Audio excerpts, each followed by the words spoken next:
long before Adam walked in Eden, long before Cain and Abel, long before mankind even drew its first breath, there was another world, a world so ancient, so mysterious, that its memory was wiped clean from human history.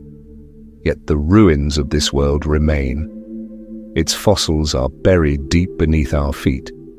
Its story lies hidden between the very first words of Genesis and the second verse.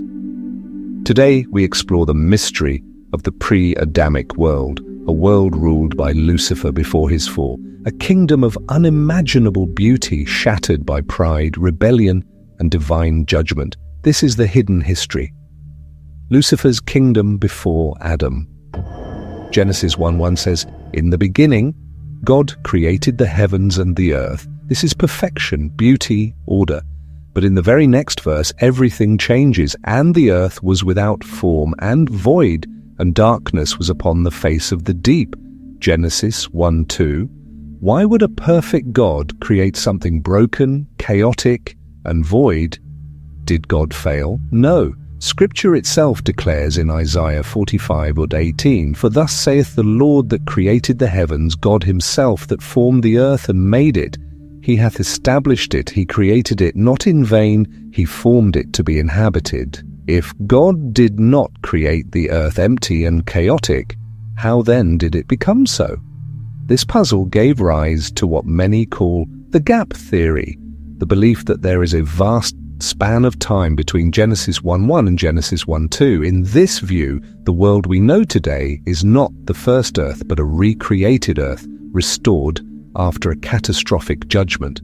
When God commands Adam and Eve in Genesis 1:28 to replenish the earth, the Hebrew word used, male, literally means to fill again. Something was once filled and then emptied. Something lived here and then perished. The prophet Jeremiah also gave a clue. He describes a vision that sounds hauntingly similar to Genesis 1:2. Jeremiah 4:23-26 says, "I beheld the earth, and indeed it was without form and void, and the heavens, they had no light. I beheld the mountains, and indeed they trembled. I beheld, and indeed there was no man, and all the birds of the heavens had fled. I beheld, and indeed the fruitful land was a wilderness, and all its cities were broken down at the presence of the Lord by his fierce anger." Notice carefully, Jeremiah speaks of cities broken down before Adam's creation. Many Bible teachers, like Arthur Custance in Without Form and Void, 1970, and Clarence Larkin in Dispensational Truth, 1918, saw this as a glimpse of a pre-Adamic world destroyed because of rebellion. But who lived there? Who built these cities that perished before man? Thomas Chalmers, 1780-1847, a Scottish theologian, suggested that there was a race of intelligent beings before Adam. They were not made in God's image as Adam was, but they were real inhabitants of Earth. G.H. Pember, in Earth's Earliest Ages, 1876, believed this pre-Adamic race may have had culture, technology, and cities, guided by the wisdom of Lucifer himself. Donald Gray Barnhouse, in The Invisible War, 1965, described Lucifer as the prince of that first earth, ruling in majesty until pride poisoned his heart. The Bible doesn't name this race directly, but it leaves shadows: a fruitful earth, suddenly void, life suddenly gone, cities suddenly broken down. Some researchers, Pember and Custance among them, even speculated that the disembodied spirits of this destroyed race became the demons we encounter today, restless, seeking bodies to inhabit. For a time, this first earth flourished. Job 38 tells us that at creation the morning stars sang together, and all the sons of God shouted for joy. Lucifer was at the center of it all. Beautiful, wise, and powerful, he ruled this world as God's appointed governor. Under his rule, there was order, beauty, and prosperity, but pride is the seed of ruin. And soon, the brightest of God's creations would bring darkness to all creation. Lucifer. The name means light bearer. Once he was the most beautiful of all God's creations, the anointed cherub that covereth, Ezekiel 28:14. He walked in the very presence of God. He shone brighter than all the hosts of heaven. Wisdom, power, and glory were his in overflowing measure. In Ezekiel 28:12-15, the prophet gives us a window into Lucifer's original splendor. You were the seal of perfection, full of wisdom and perfect in beauty. Every precious stone was your covering. You were the anointed cherub who covers. You were perfect in your ways from the day you were created till iniquity was found in you. Lucifer was not just an angel, he was a ruler. Many theologians, like G.H. Pember in Earth's Earliest Ages and Donald Gray Barnhouse in The Invisible War, describe Lucifer as the appointed governor of the first earth. He oversaw the angelic hosts and perhaps even guided the pre-Adamic race, teaching them wisdom and order. He was a majestic being reflecting God's glory like a mirror. But mirrors can crack, and pride was the hammer. Isaiah 14:12-15 records the tragic moment when ambition poisoned Lucifer's heart.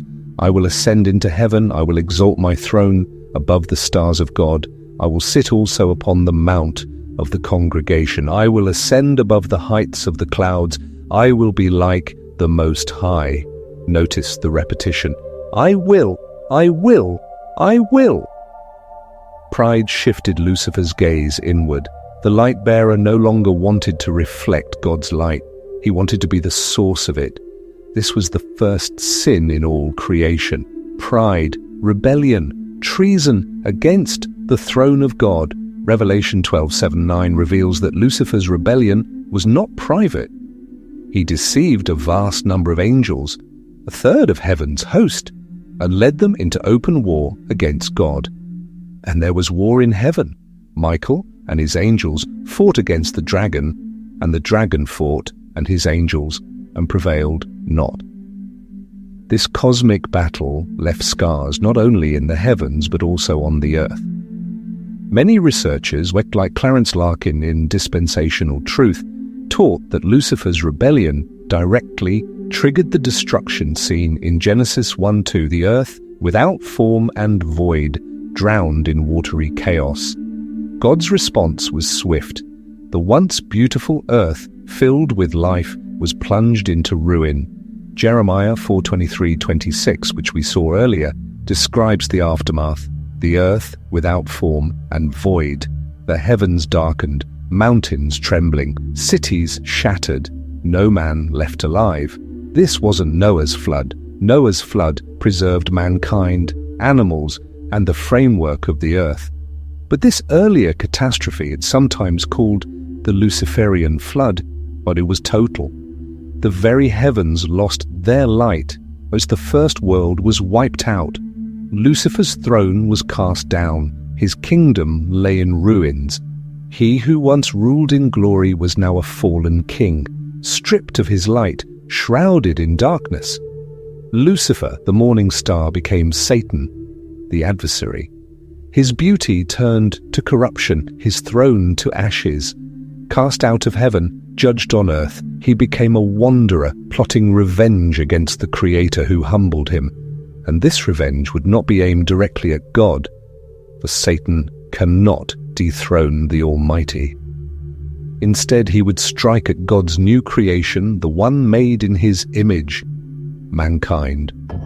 Darkness, silence. The earth was a drowned wasteland, a shattered reminder of what once had been. The first world lay in ruins, judged because of Lucifer's pride and rebellion. But God is never defeated. Judgment may fall, but his plan always moves forward. And out of chaos he brings order. Out of darkness he calls light. Genesis 1:3 is not the original creation of the universe that had already been declared in Genesis 1:1. Instead, it was an act of restoration. God steps into the chaos left behind by Lucifer's rebellion and speaks, "Let there be light." Suddenly the darkened heavens blaze again. the watery abyss begins to separate. Dry land rises from the deep. Life sprouts anew. Birds take flight. The oceans teem again with creatures. This wasn't just a new beginning. It was a divine reset, a reclamation of the earth from Satan's grip. In this restored world, God introduces something shocking, something Lucifer never expected, a new kind of ruler, not an angel, not a spirit, but man. Genesis 1:26 records the breathtaking decree, "Let us make man in our image, after our likeness, and let them have dominion over the fish of the sea, over the fowl of the air, over the cattle, and over all the earth." For the first time, God places his own image into clay. The dust of the ground becomes the dwelling place of his likeness. Where angels reflected God's glory like mirrors, mankind was designed to embody it. Adam and Eve were not just caretakers of Eden. They were God's royal representatives, the appointed rulers of a recreated earth. Here lies the deepest root of spiritual warfare. Lucifer lost his throne. His world was judged. His beauty was corrupted. And in his place, God raised up frail, fleshly beings of dust and gave them the very dominion he once held. To Satan, this was humiliation. To see Adam walking in Eden, clothed in glory, ruling over the earth with Eve at his side, it was like salt in an open wound. Theologians like Donald Gray Barnhouse, The Invisible War, emphasize that Satan's hatred for mankind is not random. It is fueled by envy and revenge. Humanity inherited the throne he once sat upon. We became the visible reminder of his defeat.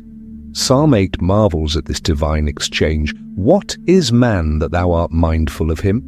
For thou hast made him a little lower than the angels, and hast crowned him with glory and honor. Thou madest him to have dominion over the works of thy hands. Thou hast put all things under his feet." This is why Genesis 1 is more than just a creation story. It is the narrative of a God who restores, who reclaims, and who crowns the weak with authority to shame the proud.